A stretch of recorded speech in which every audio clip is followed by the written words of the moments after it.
So it's been my pleasure now to pass you over to Linda, and I just want to give the new LFs a little intro into who Linda is.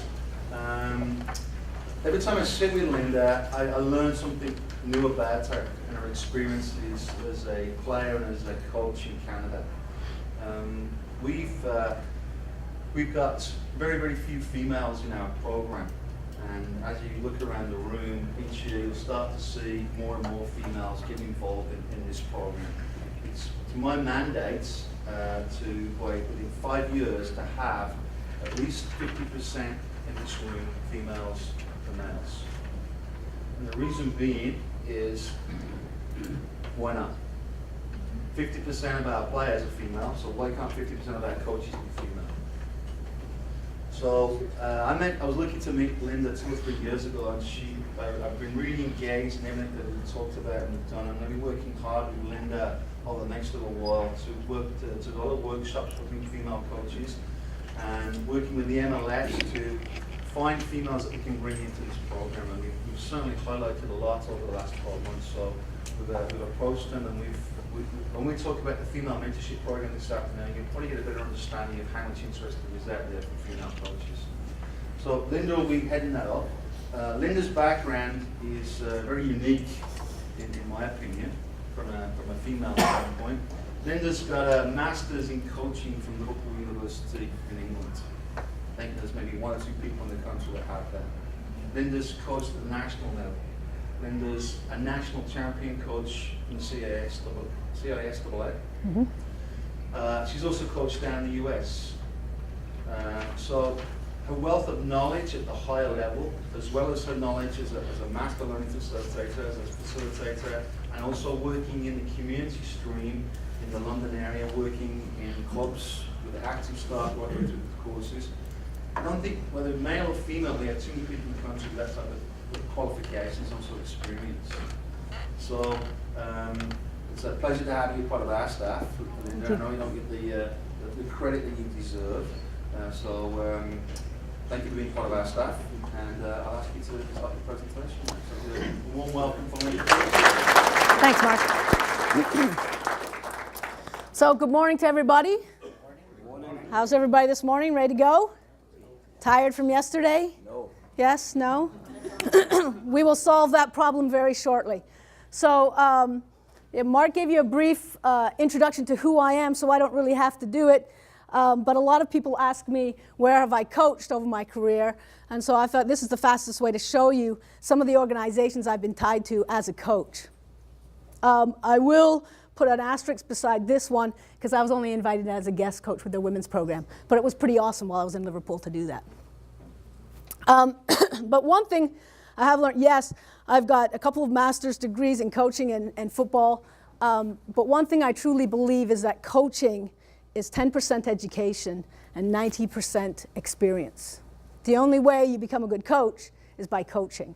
And in this room, we have an incredible wealth of experience. And I'm going to make use of that experience this morning in the next hour. And I hope that you all jump in and contribute so we can really come out of this with a couple of really useful pieces of work that I think will help all of us, that I hope will help all of us. So my actual presentation is this title, and Mark didn't put it on the schedule because you all would have slept in if you'd seen this on the schedule probably. So we didn't exactly put that up. But this is basically what I'm going to work with you this morning on, and it's based on these 2 pieces of documents, which you were all sent and asked to read. And I'm really standing up here hoping that you did that, because that is the gaining of knowledge. And now what we can do this morning is work with that knowledge to bring out useful information for us as LFs. That's what I'm really hoping for this morning. So both are extremely good documents. I hope you enjoyed reading them, and I hope you got some useful information out of them. So let's get started right away. What I'd like to do is, if one person, because of course the first thing we have to do is form groups, right? So if one person from each table could come up and grab a coffee cup, and I'm sorry there's no coffee in it, but if one person from each table could just come up and grab a cup from me, that'd be great. Thank you. All right. So if each person at the table could take one slip of paper out of that cup. I tried to do it numerically correct, but as you can see, the way people sat at tables was not completely arranged the way I hoped. So if there's not enough, see if somebody has a spare at another table. All right? Because there should be enough slips. All right? Now, what you're looking at, don't let anybody else see what you got. All right? Keep it a secret. All right? But what you're looking at are song titles. Okay? And what's in common with all these songs is not only are they common songs, which I hope most of you know, they're also songs that can be considered football songs. All right? And some of you will recognize that and some of you won't. All right? So what we're going to do is I'm going to allow you right now one trade. All right? So if you have a song that you don't know and you'd like to trade it off with somebody at your table, you're allowed one trade. I'm going to give you 5 seconds to make the trade. Go. 1, 1,000. 2, 1,000. 3, 1,000. 4, 1,000. 5,000. And stop. If you can hear me now, clap once. If you can hear me now, clap twice. If you can hear me now, clap 3 times. If you can hear me now, clap 4 times. That's the only way I can get applause. Okay. So now you're going to form your groups, and the only way you can do it is by singing your song. Everybody stand up. Stand up. Now, again, hang on 1 second, attention here. All right, you never sing without warming up, so I will lead you in the warm-up. You ready? I learned this from Sister Act 2. La la la la la la la. La la la la la la la. I think we're ready. All right. Sing your song, find your mates. Go.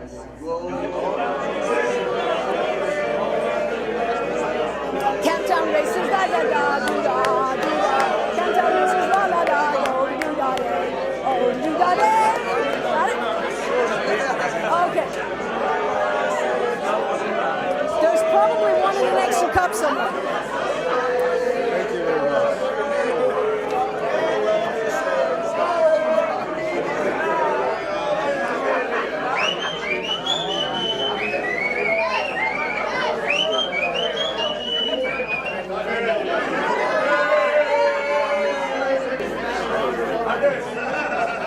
Have we found our groups? 4, maybe 5. Probably 4. Okay, can I have your attention, please? Can I have your attention, please? All right, so you should have 4, maybe 5 in your group. Find a place to sit down. We can work, and we're going to be maybe 2 groups at a table, which is fine. Find some seats to work with.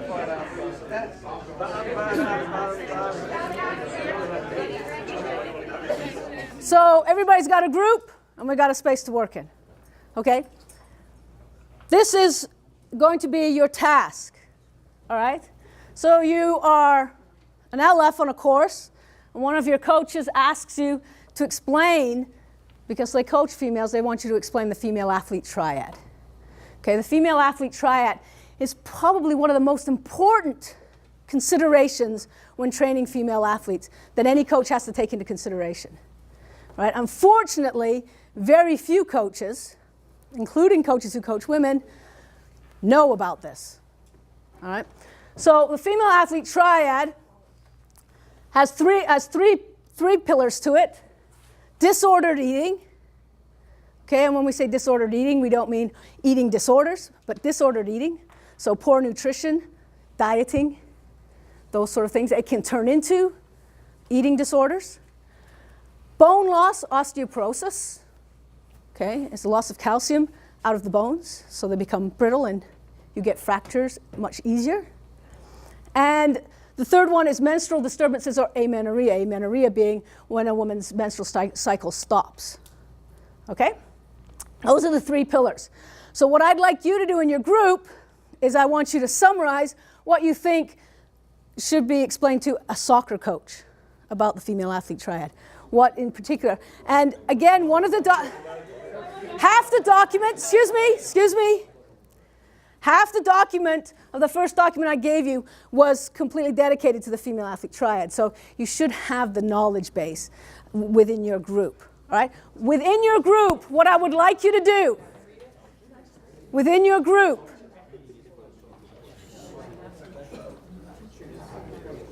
hang on a second. Within your group, what I'd like you to do is determine a leader who will lead the discussion, all right? A recorder, and I will be handing out flip chart and the markers should be on the table, who will write down the notes. A reporter, who will be the person who stands up and reports to the group what their group has come up with, okay? And a timekeeper.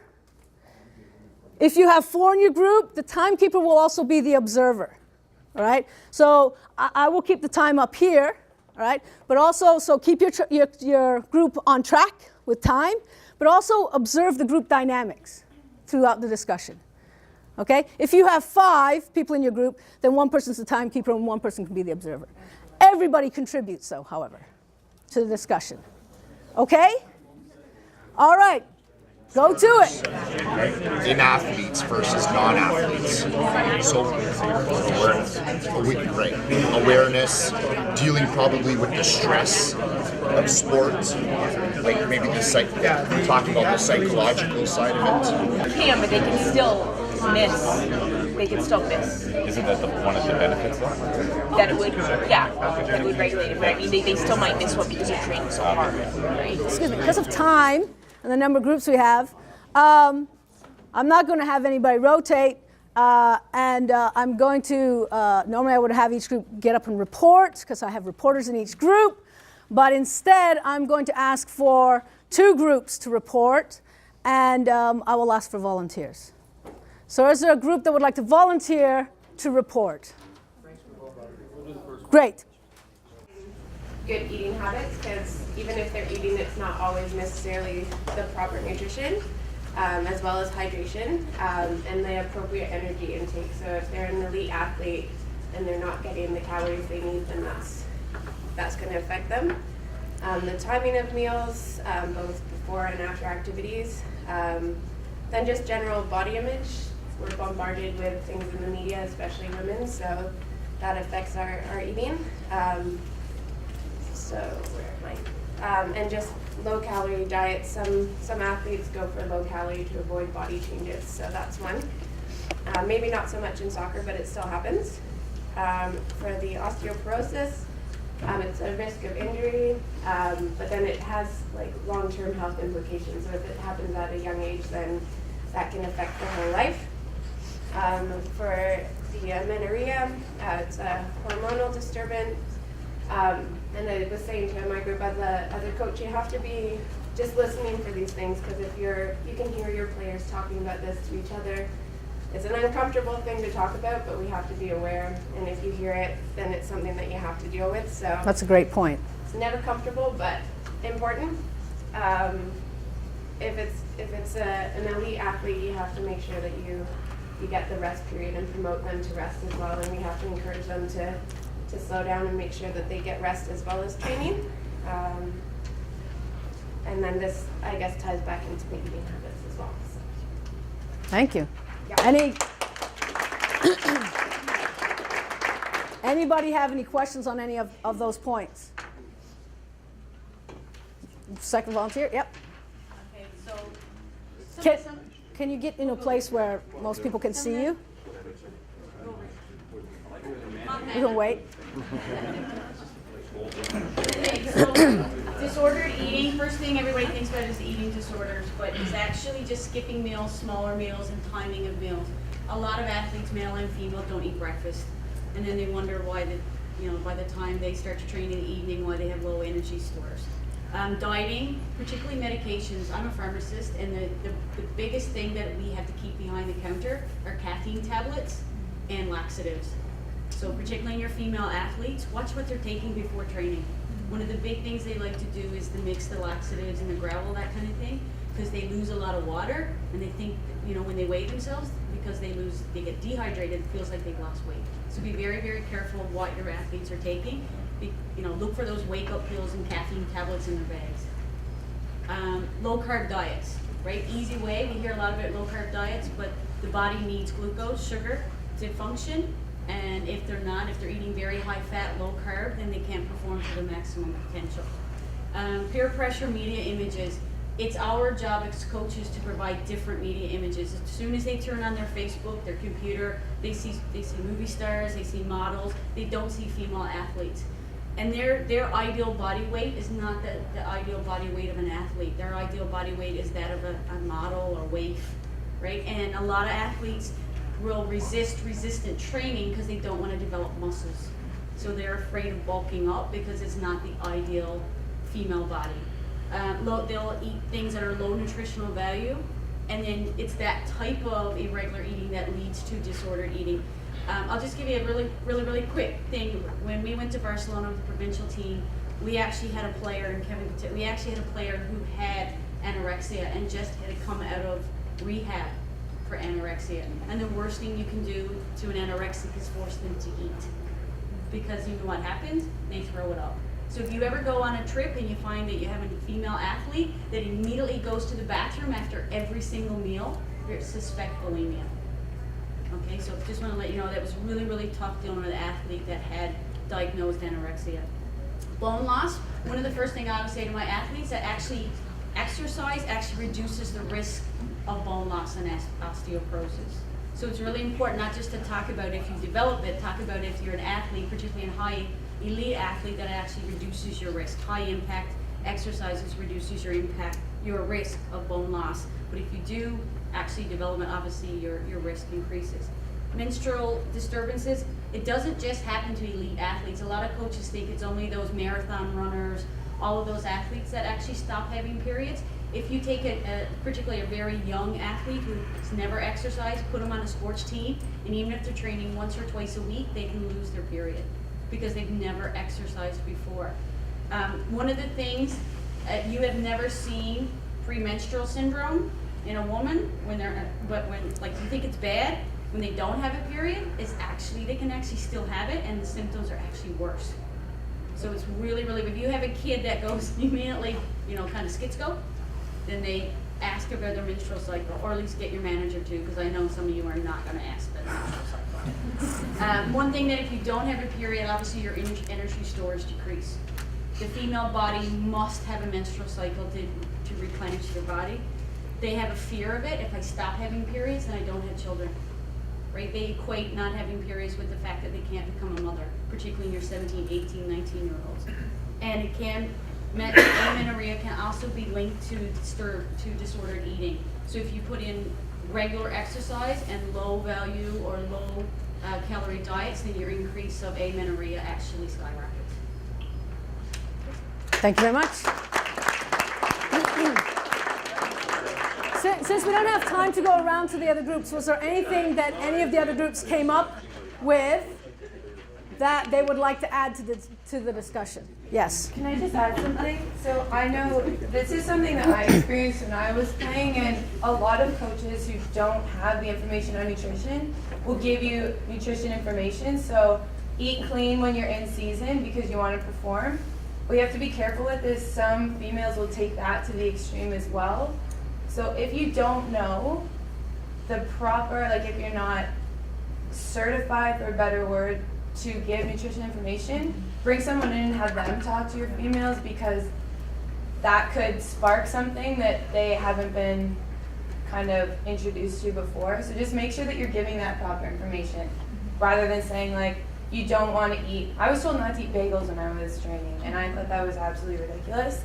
But when you're 13 years old and you're told don't eat this, if you want to get here, well, you want to get there, so you're not going to eat what they're telling you not to eat. So just be careful about the information you're giving when it's nutrition-based, because that could lead to a lot of problems. Thank you. They told me to eat bagels, but I couldn't afford it when I was young. That's another reason for not eating them. Yes.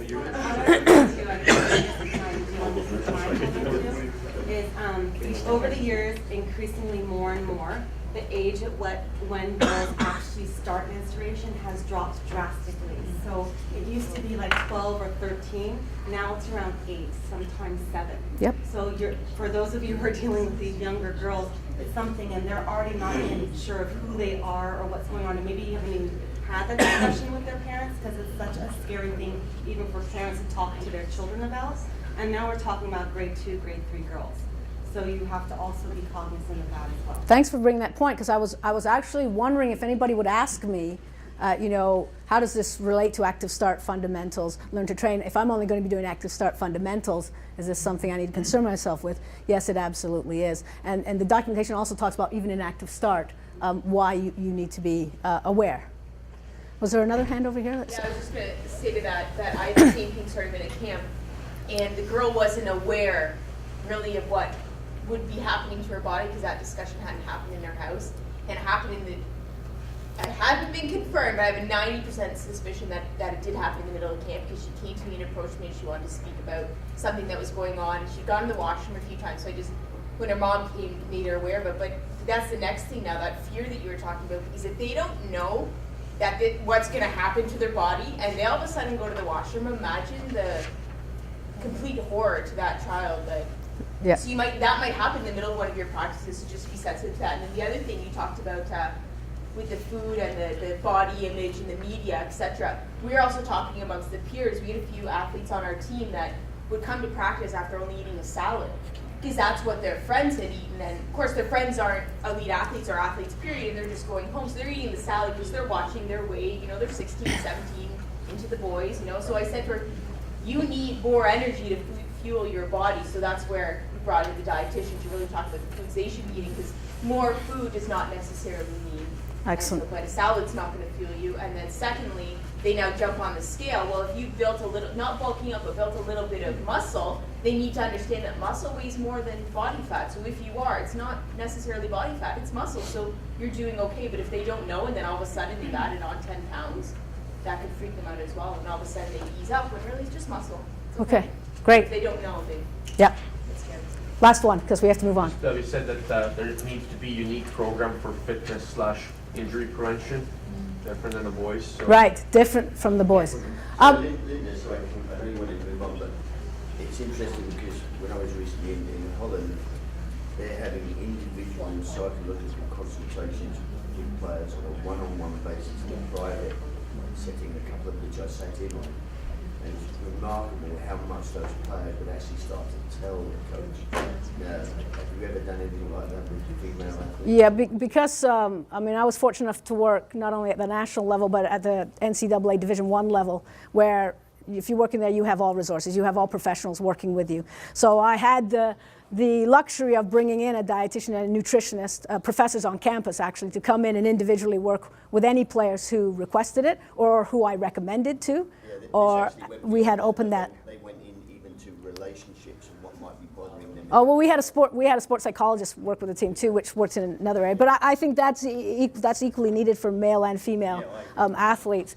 It's only if you have the luxury of the resources of that to do it, though. Unfortunately, we don't all get that situation, right?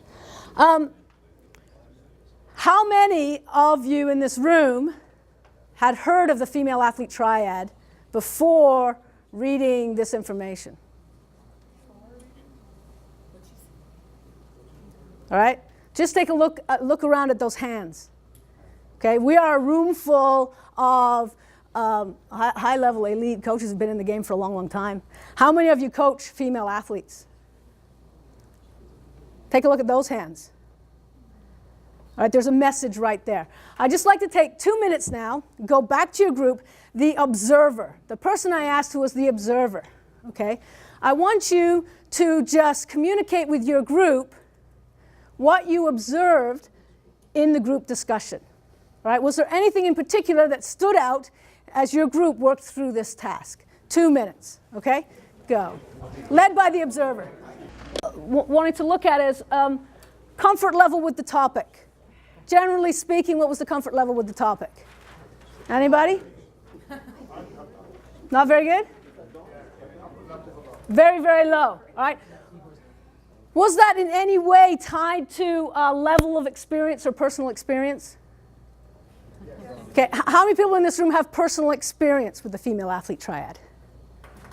Okay. All right. Was the information that you read in the document that I shared with you relevant to your experience? Was it true to what you have personally experienced in this? How many people think so? That said they had personal experience. All right. So every woman's putting up her hand, right? Okay. Billy. And Billy. All right, so now I will let you in on something. I used the topic because, one, I think it's incredibly important that everybody needs to be educated on this topic, but it was actually a type of experiment. All right? I wanted to come up with something that would put the males in the room in an uncomfortable position. And the best thing I could think of was the female menstrual cycle. I needed something that men personally have never experienced, have very little personal experience with, and are uncomfortable with the whole topic. Right?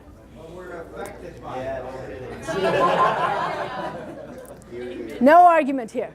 Right?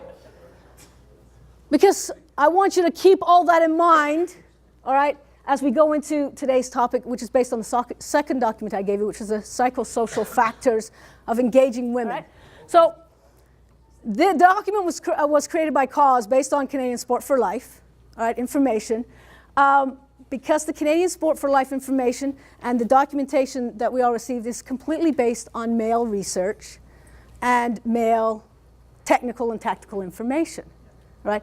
Not female. All right, so Cause, which is a Canadian Association for the Advancement of Women in Sport and Physical Education, took the Sport for Life information and created this document to try to explain why we struggle keeping women and girls engaged in sport and physical activity, right? What the barriers are and why. And they did it from a psychosocial model, and all that means is that it's the interaction of people within their social environment. Okay? Generally saying that human behavior generally doesn't change, but our social environment does. Very few of us dress like this anymore. Okay, but the human behaviors, the natural human behaviors, were the same time in Victoria that they are now. Can I ask you a question on that? The pattern in Ontario, and I imagine Canada, is that we're retaining women or the girls longer than we are the boys. That's been the pattern now in the last number of years. So, you know, they're staying, more of the girls are staying in it from a percentage point of view than the boys. Yes, as they get older. we are winning. We are winning the battle, or we're doing a good job. Let's put it this way. We're doing a good job in keeping players playing. We know there's huge drop-offs in both males and girls when they enter adolescence, okay? And we know that they're for differing reasons, okay? But we're doing a pretty good job. But, as this room tells you, we're not doing a very good job on the coaching side. In fact, we've lost numbers. In the last 15 years, we've lost numbers. We have less female coaches coaching now than we did 15 years ago, all right? Same as leadership positions and boards and directors and CEOs and all of that sort of thing. All right, we're declining instead of increasing, and that's really what my focus. I want to focus this on is LFs. I want you to think about when you are running a course. What is your standard class makeup? What is it? 90% male. Okay. It does vary, yes, it does vary, okay? And hopefully with this new process it will grow, all right? The interesting thing is, I wonder if it's a different percentage for you, male, female, than it is for me. I wonder. It's a very hostile environment, and it's no longer there when female come to clinics. And Let's go through this and we'll see. Okay? Because hang on, Martin. Yeah. Okay? What I would like you to do is listen and talk to each other with an open mind, based on the experience you just went through. Okay? Based on the experience of being uncomfortable, of not feeling that it personally relates to you, let's go into this next task with that open mind, okay? So these are the 4 factors that they talk about. Intrapersonal, which is just what's going up in your head. Interpersonal, what's going on in the group, okay? Environmental, the social and cultural things that are going on around us. And policy, the institutional things that are set up. Curriculum, that sort of thing. And this is what we call a holistic model, which means that you can't deal with them separately. They all interact with each other. They all are completely connected. You can't really separate them out. We'll separate them out to talk about a little bit, but in reality, they all influence each other. So what does that mean as far as our coaches that are coming onto our courses? Okay, intrapersonal. What does the female coach that is sitting in your room, your classroom, what does she believe about female participation in sports? What does she believe up here? Okay, and here. What's the perceived enjoyment that she sees in being in the course? All right.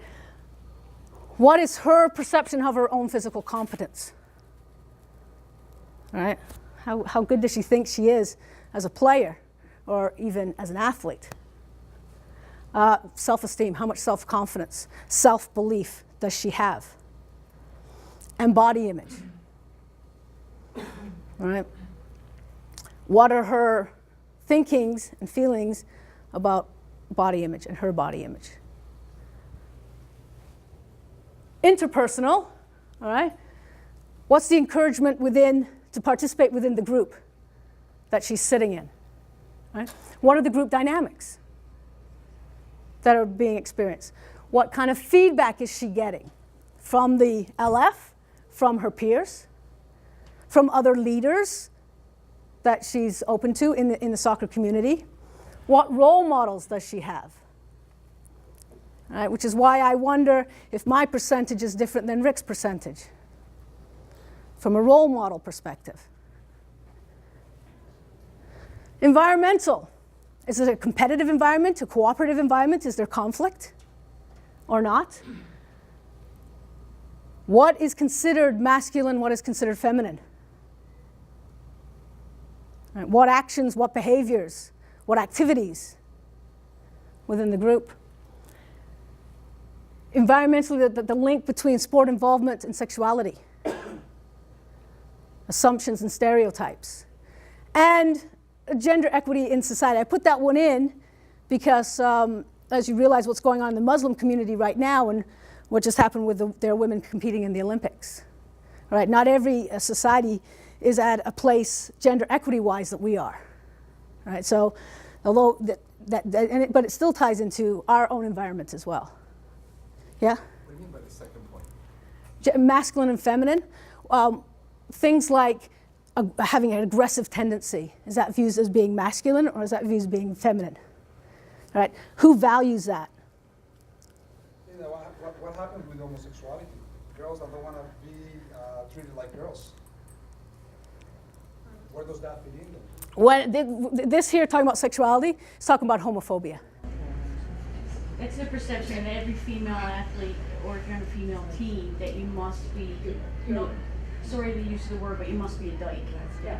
I mean, I've traveled with the national team, and the most popular question is, how many dykes are there on the team? It's tied very tightly. And remember, this is the environment, so this is her perceptions. All right? It's not yours. It's hers. Okay? It's not what you think she wants. It's what does she think? What does she think? What does she feel? And we'll get that. I'll let you do it in the task. Okay? And then policy related. All right? Is the curriculum appropriate? Is it of quality? All right? Connie touched on the portrayal of body images. Okay? How are we portraying that within our courses? Resource allocations to women's, encouraging women in coaching, finances, facilities, that sort of thing. And gender equity policy. Is there one? Okay? All right. So in your groups, this is the next task I want you to do. all right? I want you now to think about the environment that you're in when you're out there being a course instructor, being an LF, okay? And I want you to come up, based on those things that we've just discussed, based on how you felt in the first activity, all right? Things that you can do within your course to encourage the females to engage in your course, right? To make them feel comfortable, get them engaged, and make them feel they have something to contribute, okay? I'm sure some of you already have some tricks up your sleeve. So let's put those together. I'm going to give you, I'm going to give you 5 minutes. She wants to find like a way that you can engage girls on course to get a little bit more involved and more active. Put them all in a group. My thing is I find now that we're focusing too much on females, that like always guys are running out of a session. Well, you go in, you participate, and then I end up participating in every session. Well, maybe I want it. It's great that you want to get me involved and make me feel a part, but now it's like I've always been highlighted in this bubble that there's a constant push. So I liked yesterday where Bobby had us do, that general icebreaker game at everyone, and it wasn't as special. It wasn't like, oh, you're female and really highlighting. Everyone was just super treated equally. I don't want to be pushed more or highlighted more just because I'm female. Just in the same way that if it was 8 females and 2 guys, would you want us to overemphasize that you're male all the time and really try to get you emotional? You want to just become part of the group. And if you're in a course and you only get 3 and they're sitting together, would you break them together? I'm asking you, would you have your males? I'd ask each group just to give us one. Give us one strategy that you have, and then we'll build from that, and we'll keep going until we think we've covered them all. Okay? So can we start with this group and just work around the room? All right? Just give us one. I think probably the most important point that we should make is we treat everyone as human beings rather than male and female. Very good. Very good. Talk to your coaches as coaches. Address them as coaches. Excellent. Be conscious of the environment that's going on in the classroom, even the interaction between the participants and so on, to make sure that there is an environment of inclusion and that we make sure that they are welcome and being focused. So what specifically are you talking about here? What are you looking for? Looking for is there isolation of a female coach or female coaches in the group? Are they getting drawn into the environment with everybody else? That's really good. Really good. What did we have? Yeah, give us 1 point. Well, we discussed, I'm sorry. two things we could quickly say. We discussed something Linda and I actually discussed last night, and I shared with my table, and so I hope I'm not stealing any thunder here. But we were talking about when we start the course in the icebreaker. Yesterday's icebreaker with the famous soccer players. Okay, I'm not really a big follower of men's football. I know that seems a little strange, but maybe raising a family got a little bit in the way of that. So I couldn't sit down in the afternoons and watch football. So I had to ask, well, who's this player? But if somebody had listed some of the Canadian women's soccer players, I could have said, oh yeah, I got the women's Olympic team, I know that. But it wasn't included. So subtly, right away, in that icebreaker, women were excluded. The women's game was not recognized as a viable team. So that's a very subtle, without saying a thing. Guilty. And Bobby, what would you? I actually spoke about that. Yeah, and Bobby, what would you do differently the next time? Well, I would take Celtic out of the equation. I definitely wouldn't put Liverpool in. I would include some female players. Yeah. The problem I was thinking, and Linda and I chatted about this, that the majority of the guys, the coaches were males, and they may struggle with the female players. But I struggle Right. with players. Right. So hang on. So Not a person So- here knew a Celtic player. I thought about this last night, Bobby, because Bobby and I did discuss this, because as soon as he done it, and he saw me, and I'm like, I got you, Bobby. He knew. I knew what I've done. And so I was thinking, well, how do we solve this problem? And I thought, national teams. National teams, male and female players. Pick a country, Canada. Know how many women you have in your group. That's how many female players you need. From the U.S., from Spain, from Germany. You can quickly Google them. It's not like you don't have access to that information anymore, right? But that's one way, because you're right. How many of the men would know female players? But there's a pretty good chance the female players know the female players. Probably I So. wouldn't do that exercise again. I would just chuck it. Yeah. I wouldn't do it. I would do it using the national teams because I liked it. I think it's I like that subtle, we would concept. include Especially female. now, especially now. And our second point, Linda, was Charles Charles made a really good second point.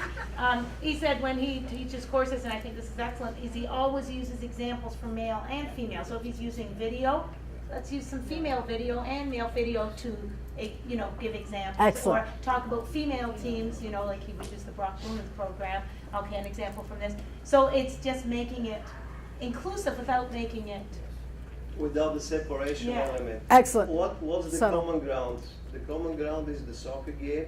We are all coaches, all of us will go through the content. Now, give examples with the male game and female game, but don't separate them, treat them the same way. Excellent. And the same standards. Yes. Yes, we have to be a little different here, there, and there, but these are the needs of the customers, not female or male. Excellent. Very, very good. This group, I didn't mean to overskip you. I apologize. Even in terms of education, I think we're so quick to do heterogeneous grouping, this inclusivity. But your first task could be, if you have a group of 6 women, put them all together. And there's a thing to be said about homogeneous grouping, because that way, in terms of comfortability, they're guaranteed their voice. And then as they become more comfortable, or everybody becomes more comfortable with their voice, then you can change voices. But we're so scared because inclusion, and we're scared of that homogeneous grouping, and we shouldn't be. That's excellent, and there's research to back those concepts up. It would be interesting to hear some LFs who tried that method and see what sort of happened to the group dynamic and whether it worked or not. I'd be really interested to hear about that. Is that recommended, though, Linda? I mean, I is don't that know. something we should- Well, is that something that we should be, because we get in those situations, Yeah. there might be, four women in the group, Yeah. and I consciously look to break Separate them out that. into groups. Yeah. Well, the research will tell you that when it's all female, they're much more productive, they're much more comfortable, the self-confidence is much higher. And that's what the research brings out, which is why we're following an all-female workshop for coaches to encourage them and give them that information. Yeah, but if So- I put a female in a group of 4 males, they're more effective than if they're 4. No, I'm serious. No, I'm not doubting you. I'm not doubting you at all. Right? But that's what I'm saying. Yeah, I think it's an interesting concept, and I'd like to hear how it worked out, because I think that's great. In this group right here, this group. What do you got? Give us one. Give us one. Well, I've noticed from doing these courses in the past, and my experiences, even as a teacher, if you have a group with a few females, right, and it's a male instructor or facilitator, the males taking the course tend to be very dominant in their interaction with the instructor on downtime, right? Like, or everyone's arriving early, the facilitator's there, the guys go up and they start talking football or whatever the course is about, and everyone has their own opinions, and for the most part, like I'm saying, this is from my experience, women tend to shy away from that. So you take opportunities to find out, engage them, so you learn a little bit about them before the actual course starts, so you can draw from their life experiences and incorporate it into your I guess, delivery. Yeah, I like that. Next group. We said to set commonality and avoid exclusionary terminology, so that basically that means one of the principles of adult education is that the audience learns better from an educator they have something in common with. So if you are a male and you have quite a few females, you may not, obviously you're not a female, you're not a mom, but you're a parent. So the first thing I do when I have a lot of females in my group is I'll say, I'm a this, I'm a that, I've done this, and I'm a parent. And I coach house league, and this is where I started. So that you set that commonality, and you avoid exclusionary terminologies like, okay guys, let's move on, instead of, okay coaches, let's move on. Very good. Very good. This group here, got anything to add? You got one to add? You skip, Bobby. Is that on purpose? No, I'm going back this way. Well, I got one to add on a personal note, because when the females tend to come to the courses that I do, the males tend to get them to be described. And so I will often say, I want somebody other than them to be described. Very good point. Yes, I often witness that myself in my courses. How many other LFs have seen that happen in their courses? Is that a common experience? It certainly has been for me. This group over here. Yeah, so we touched on just chatting. Please listen, please. Listen. Thank we you. talked about trying to engage them in the discussion on female participation and how much of a big influence they have at club level. Okay. Just in terms of registration numbers as well all across the province. So we think that's important, that they're vitally important to the success and play a huge role in influencing female players. Great. Thank you. Got one to add? It's getting harder for these back groups because we've had so much money. Female players in the case studies or on the field. Now you're working with U12 girls or U14, so you have to do it specific. Or just bring out what we just talked about. Most of the comments came from females because the guys have no clue what's going on with females at this age, and it's going to empower the females because they're experts at that. Okay, excellent. Yes. You talked about, again, depending on how big your club is, but we're lucky enough to have quite a few female house league coaches, so by attending their games, simple as praise. Ian and myself, or Igor maybe will approach these females and say, we're going to be running some active starts courses or fundamentals. Is this something you'd like to be involved in, and bring them in that way? Terrific. It's really, that's a really important point. One of the best ways to get over, to encourage getting women engaged is invite them in. They need, a lot of times they need a personal invitation to get over that barrier of all the other things that we've been talking about, right? But the invitation in, that's awesome. Yes? Well, all of ours were covered already. So mine is, I'll just jump in because it's kind of my point. Being a female that goes into these courses, I liked what the first group said of treating them like coaches, because I feel like now we almost get to the opposite extreme where there's too much of an emphasis that we do have 2 token females in our class today type of a scenario, and it's great that we get females involved and want them to participate so the males aren't all grabbing the bibs and make sure the females, but then I feel like sometimes I participate in absolutely everything because there's always a male going, well, you go and participate. It's like, no, I want to sit this one out and take some notes. But it's a fine line. Like, I'd rather just be treated almost as a coach. Like, I want some things where I can feel involved and it's not dominated by male discussion and EPL and Spanish League. I don't quite follow that as much, but I want to be a coach as well. And so I just feel like I don't want us to go too far on the other end, because then you're constantly, yes, I'm the token female in the room. Yes, and tokenism is another negative effect of this. So, I agree with that totally. I think you just got to be aware that we don't overstep it, right? And sometimes, we have 4 or 5, but I think the bigger concern is when you go in the field or in the gym. I think that's when you see a lot of the intimidation. There's a lot of guys out there complaining. Some of obviously the females can, but they seem intimidated sometimes to get into these small-sided games, kind of back off a little. And I think that's where your encouragement has to come out. In the classroom, you can spot it. You should have the experience to deal with most of these things. And I love what you've done here today because it's certainly educated me. But as far as the actual courses, I think on the field is something we should look at. Because I know I've experienced a lot of very standoffish. I don't know whether it's the physical aspect of it or whether it's just, hey, these guys, some of them are showboats out there. But I think that's where we have to work on. I couldn't agree with you more. The point of physical safety when we're on the field for females is huge, right? Also, go back to their social and environment. How many of them are parents? Who carries, and culturally still, who carries the majority of the load in parenting? So what happens if mom breaks her leg playing soccer? What happens to the family unit? You don't think that's going through mom's head when she's stepping on the field? You better believe it is, all right? Or even without taking that, just the physical safety.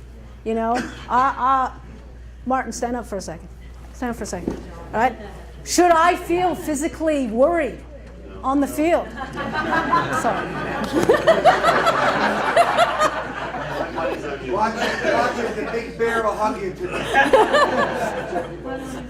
All right, last group. I didn't give you guys a chance. Actually, maybe I'm going to state the obvious here, but why don't we include this somehow on the courses?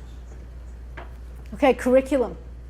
All right, do we have any curriculum that talks to coaching the female athlete? I would agree with my colleague here. It's certainly educated me, and I think it's educated most of the males in this room, if they're going to be honest.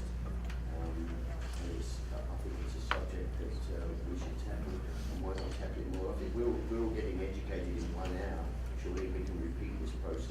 Yeah, and I will tell you a secret. When I do any of the 2-day courses, I always do working lunches. We talked about that yesterday in scheduling. I always do working lunches, and one of the working lunches, I do an hour presentation on coaching the female athlete. I asked my coaches, I said, would you like me to do this? We could work through lunch, and I will give you an hour of how the differences in coaching female athletes. And I've yet to be turned down. And not only that, not only do the coaches who are coaching females stay, because they don't have to stay, they could go for lunch. The coaches who are coaching males stay too, to get that information, which I was happily surprised by that, and I find it very encouraging. We got to move on, so I just want to get back to the point that we brought out, as far as treating the female coach as an individual. I think the danger, Stephen, if we bring something like this into our curriculum, we're going backwards to forwards, because once again, you're separating the female from the male. I think what it is important, and what I'm taking away from this today, is this has been fantastic, because I was ignorant to a lot of this stuff, of course, being male. I think it's important for the learning facilitators to continually be educated in this aspect, that we can take away. Yeah, and I think what Steve and I were talking about, coaching,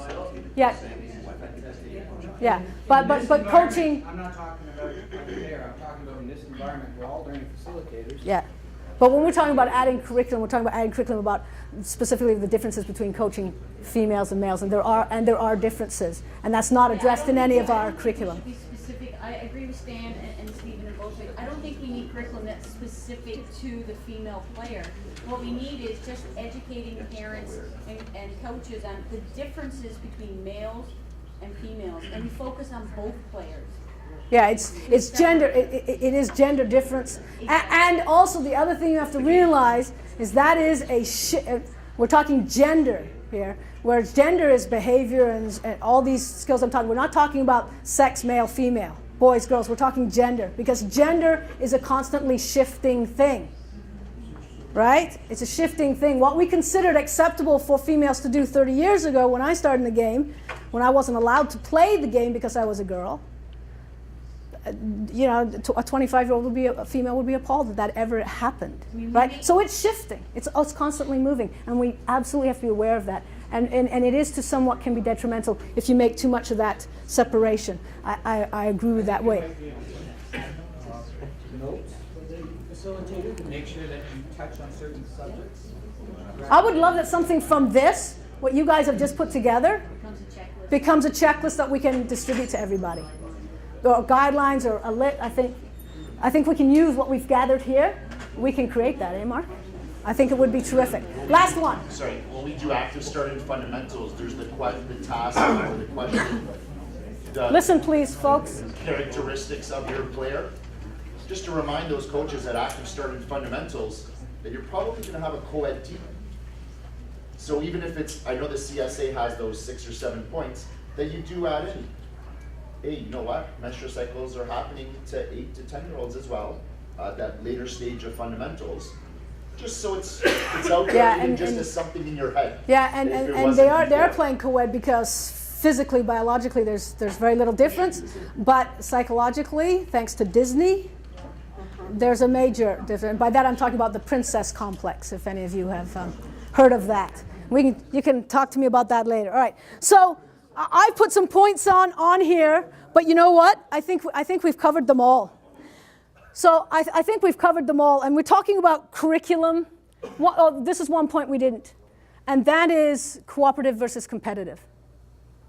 Okay, when you're dealing with females, women, girls are as competitive as their male counterparts. There's no difference.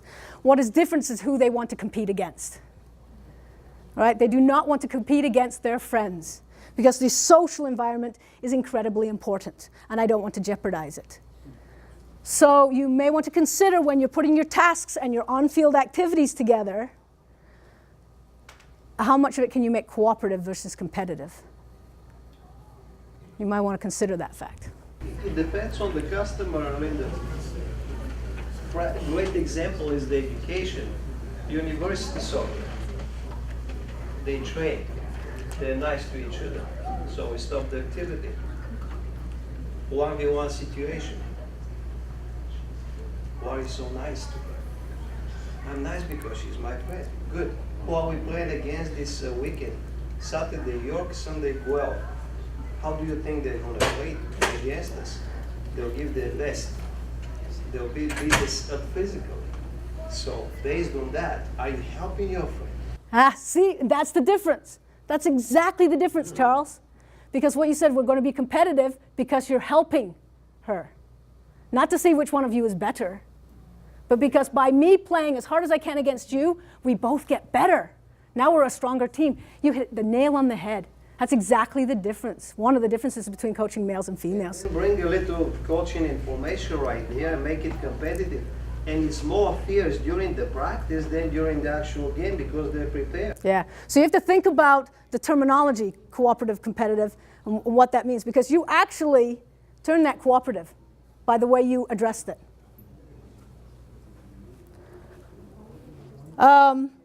The last point I'll do, we talked about policy, institutional. Take 1 second to look around this room. Look around this room. What do you see? No, no. The room, not the people in the room. Look at the room. Look at the room. What do you see?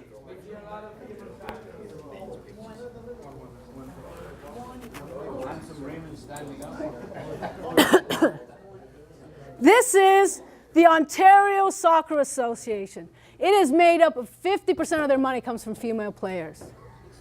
Does this room reflect that? This is their main meeting room. All their people of influence. The board meets in this room. What does this room tell them? Look at the type of, there's one picture of females.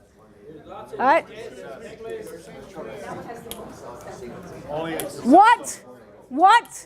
What is the depiction in that picture? All right? How many pictures on the wall are active shots of male players? Players actually playing the game. Do you know today, in the latest statistics, 95% of sport media is male only. 95%. 3% is co-ed.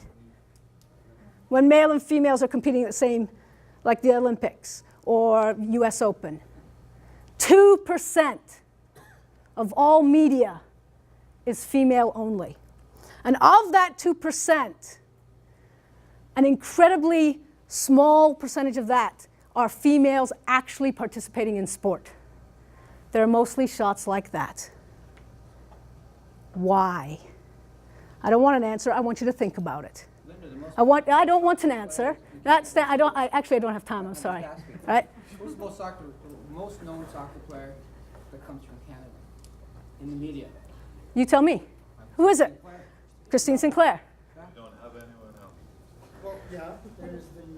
Who can name the starting 11 of the women's national team that just won the bronze medal? Who can do it? The starting 11. Who can name the top 10 players who were just named for the FIFA Player of the Year? Male. Who can name 5 of them? Don't name them, just think, can you? Do you know they have a female equivalent to that award? How many of the women that were nominated can you name?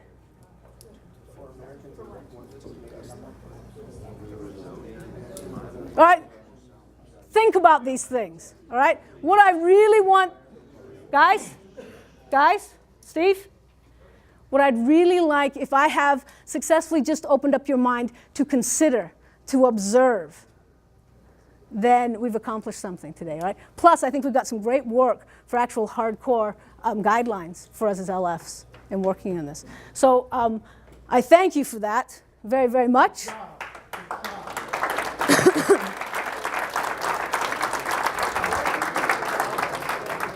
I will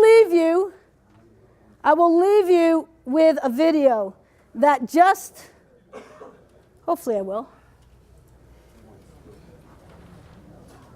We're having a little technical difficulty with this. Okay, this is a video that came from Canadian Sport for Life. It was a talk by Dr. Vicky Harbour.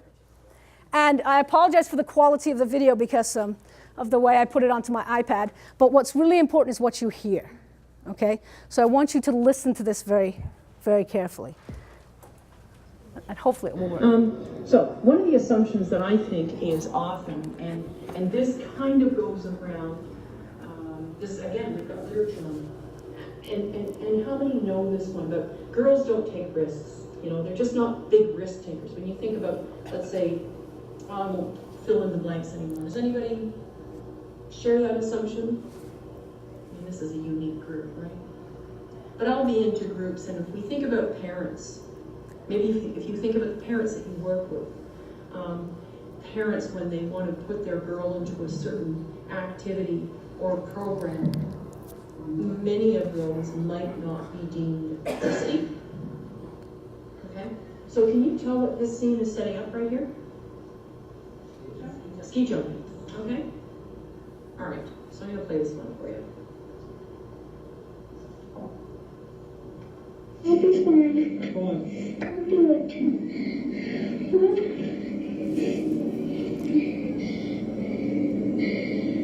Here goes something, I guess. You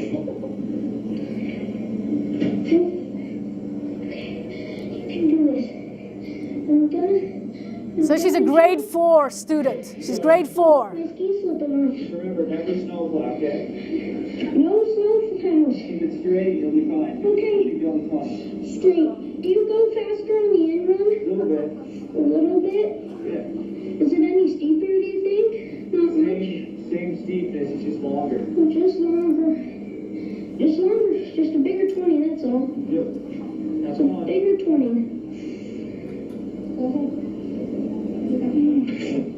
I got it. Says, now that I'm ready.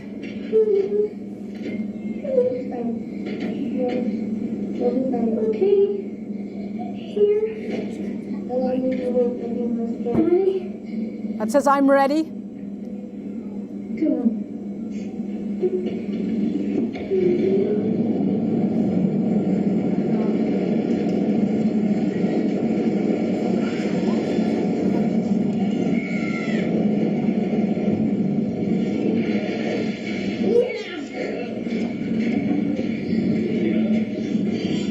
Just the suspense at the top with the first time freaks me out. That's the only thing, it's so fun! Huh? 60 seems like nothing now.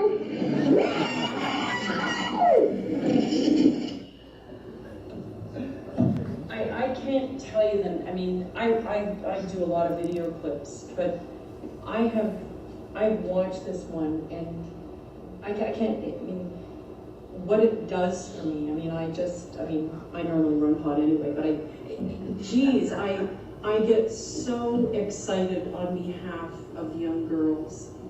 There was such a process going on in this. This video alone is worth examining. The change in her tone. Did you hear her gather information? That's all about girls. And the coaches, parents, teachers often want to shut that down on a girl. She wants to gather information before she heads into the dark unknown. And then, boy, is she willing to take on anything. I just came across my desk this week and I thought it was excellent. That's on YouTube. If Dr. Vicky Harbour, who's one of our top researchers in girls and women's participation in sport in this country. So you just go Vicky Harbour on YouTube and you'll find that video, plus some of her other presentations if you're interested. But thank you very much for your time. Almost made it on my time schedule. So. Been fabulous. Thank you very much.